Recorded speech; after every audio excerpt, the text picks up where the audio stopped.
Ya, 2 hari menjelang ataupun menuju debat pada Minggu malam, selain sosok dua cawapres yang ditunggu-tunggu, nggak ketinggalan dua sosok yang juga kita nantikan aksinya. Ada dua moderator kita ya untuk debat cawapres nanti. Ada yang tadi sudah kita kenalkan, Daniar, ada Bang Alvito Dinova Gintix, dan Mbak Putri Ayuning Tias. Good morning. Kita menyapa lagi ya, karena kita mulai ngobrol-ngobrol gitu kan. Karena ada banyak banget, karena biasanya yang jadi sentral itu bukan cuma siapa yang debatnya, itu cawapres ya, tapi juga moderator yang nanti akan menjalani tugas utama itu. Iya, udah siap-siap dengan meme. Pertanyaan Apa yang paling standar pasti adalah dokter kulitnya siapa? Itu pertanyaan saya ke Alvito sebenarnya. Gitu. Iya, kok agak lebih cerah Bang Vito, Mbak Putri? Apa jangan-jangan udah dari kemarin? Ya ini karena siaran pagi.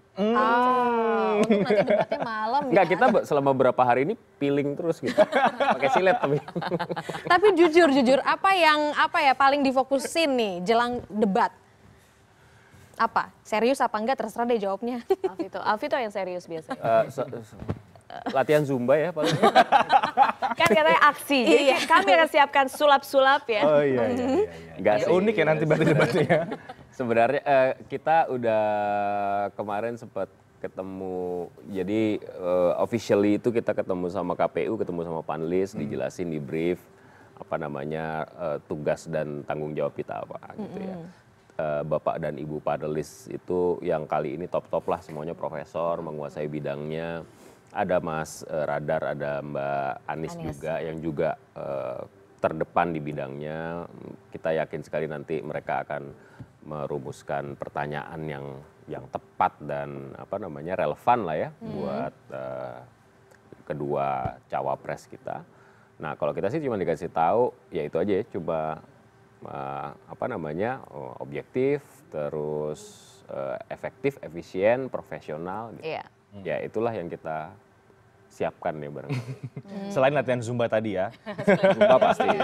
Karena nggak boleh kelihatan melar dong. Iya. Ya, kalau Putri, sebenarnya konsep debat cawapres itu akan seperti apa yang kemarin sudah disepakati oleh KPU dan juga masing-masing tim ses? Yang pasti berbeda dengan dua debat sebelumnya. Selain memang hanya cawapres, tapi juga ada beberapa penambahan waktu di mana kedua kandidat bisa lebih luas, lebih bebas memaparkan visi misi. Kemudian untuk penutup, pesan-pesan terakhir juga diberikan tambahan waktu.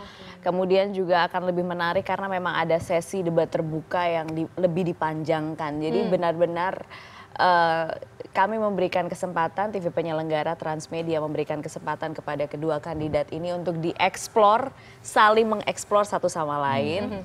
Tapi ya itu, tentunya nanti kemudian ada peran moderator di situ dan tapi aman sih ya kayaknya.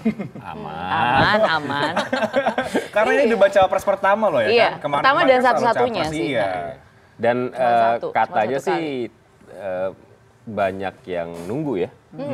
Apa namanya calon pemilih itu banyak yang nunggu karena kan Pak Jokowi dan Pak Prabowo itu kan kita udah lihat 5 tahun yang lalu. Gitu kan. Udah sering ya Bang? Ya udahlah, Pak Prabowo juga sebelumnya pernah jadi calon wakil, kemudian Pak Jokowi juga pernah jadi calon gubernur. Jadi kan debat ini kan mereka udah sering ya, yang kita lihat satu kali sebelum debat ini ya barangkali Mas Sandi ya, Mas Sandi waktu jadi wakilnya Pak Anies. Cuman kan dia juga selalu berdampingan, nggak sendiri. Nah ini kan benar-benar Kiai Ma'ruf sama Mas Sandi ini besok kita hadirkan, jadi benar-benar publik tahu seperti apa. Dan harapannya seperti kata Putri nanti memang benar-benar berdebat. Karena selama ini kan selalu ada apa namanya kekakuan dalam berdebat. Gitu ya. Nah kita harapkan ada sesi tertentu di mana debat yang sehat, produktif dan apa namanya kondusif itu bisa dilaksanakan. Nah ini banyak yang tunggu tentu banyak juga pasti masukan-masukan dari biasanya kan dari tim ses begitu kan, apalagi ini cawapresnya. Sebenarnya tugas moderator nanti supaya masyarakat juga biar lebih tahu kan mana sih apa sih sebenarnya yang boleh dan yang nggak boleh ketika memandu jalannya debat cawapres nanti, mungkin Mbak Putri. Begini, mungkin yang diharapkan oleh masyarakat itu kami bisa intervensi ketika ada pertanyaan, sendiri gitu. Ini moderatornya itu gitu. tidak dan sudah diatur oleh undang-undang. Tidak benar-benar hanya memandu debat, ada waktunya.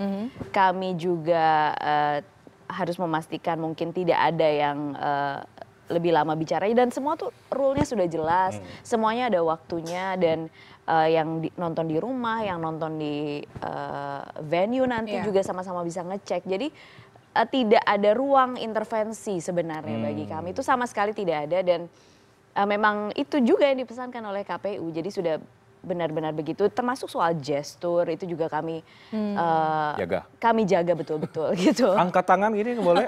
Tidak harap tenang itu boleh? Mungkin atau ikut mengajukan jempol untuk jawaban yang oke banget.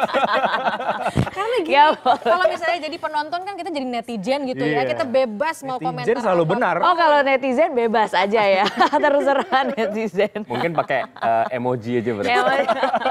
Iya, tapi itu jadi salah satu hal yang berusaha untuk direm nggak sih? Ya masalah gestur. Kita tahu dua-duanya sudah senior ya, tapi kalau untuk memandu debat nanti yang nanti juga akan dilihat, kalau kita lihat kan Capres secara pemberitaan aja debat-debatnya udah mulai muncul meskipun tanpa debat gitu kan. Tapi kalau Cawapres nih Kiai Ma'ruf sama Bang Sandi tuh kayaknya bagaikan guru dan juga muridnya, adem-adem aja. Nah itu ada perasaan pengen, aduh harus bikin debatnya seru nih.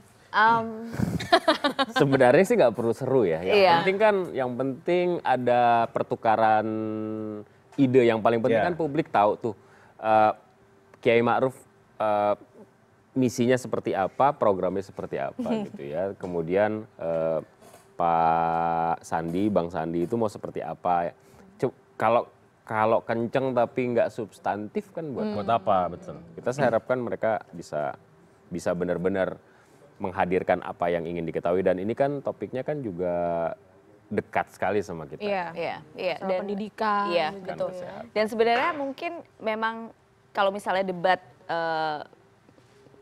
orang biasanya berpikir debat itu memang untuk menjatuhkan lawan, intinya begitu. Mungkin image itu mungkin yang diharap, bayangkan itu yang ada di pikiran netizen. Iya. Termasuk kita sebenarnya kadang-kadang ya. Kontroversi gitu. Inginnya begitu gitu, sudah ada keinginan sendiri, tapi sebenarnya tidak karena khusus untuk debat dalam pemilihan presiden itu ada yang goal yang di atas dari itu semua, yaitu memastikan pesan yang diinginkan dari masing-masing kandidat ini tersampaikan betul. Karena kalau misalnya ribut sendiri itu nggak dapat apa-apa juga kita gitu loh jadinya.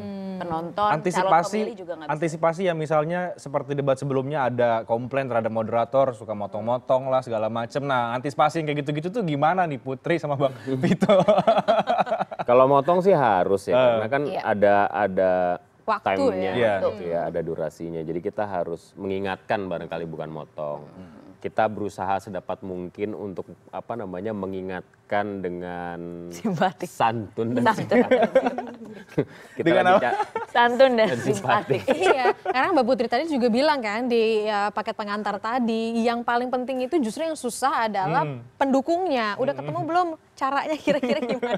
Mudah-mudahan harap tenang. Mudah-mudahan kondusif. Kalau kita ngelihat dua orang ini kayaknya ya enak lah ya.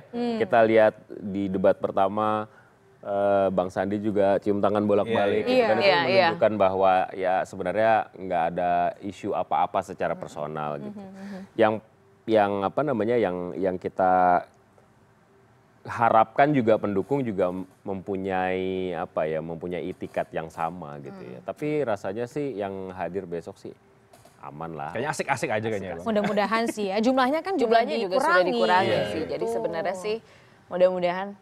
Tapi seminggu ini balik lagi ke persiapan ya selain facial aus mungkin sih? Iya makanya mungkin butuh asupan ya supaya menyehatkan badan. Kita ngobrol-ngobrol gini gak ada minum karena nanti usai jeda kita mau ajak Mbak Putri sama Bang Alvito ini untuk bikin minuman jelly buah. Yang seger-seger yang menyehatkan supaya nanti hari Minggu bisa lebih seger dan fresh gitu. Nah nanti ya usai jeda di Good Morning.